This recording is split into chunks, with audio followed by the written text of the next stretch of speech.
سلام، میخوام برم پیش گربه‌ام انقدر باش بازی کنم. پیشی نانازم بیا. نه باش بازی میکنیم. بیا اینجا. لیبلو فرار نکن تو. یه لحظه نگاه چقدر نهاده.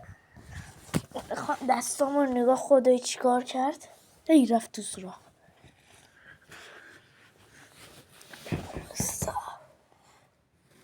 ناناز آو چنگم میزنه گاز میگیره. آخ میمون دارین میبینین. آی آخ ای از سوراخش فرار کرد.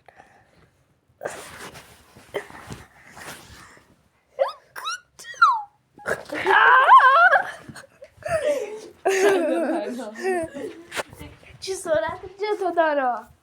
خب وایسا داریم اذیتش میکنیم. اینم ما رو اذیت کرد. اسم من دیگه نیار. نگاهی نانازی خدا میخوام من باید بازی کنم. ترید با خودش.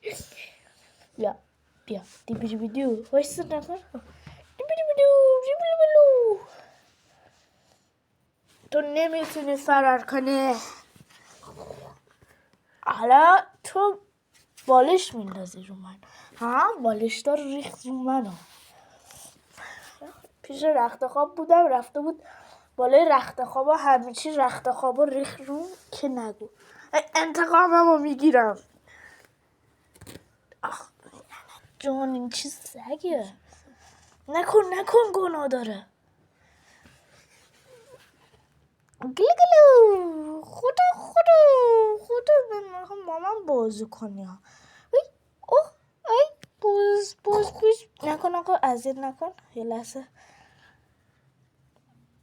دیگه گاز گرفت باد کولی. گاز گرفت نگاه بازی میکنه فکر نکنید داره میزنه. فقط گازاش یک آرومه ولی متوسط آرومه قابل تحمله. با پاش میزنه. خدا آی نکن گناه داره.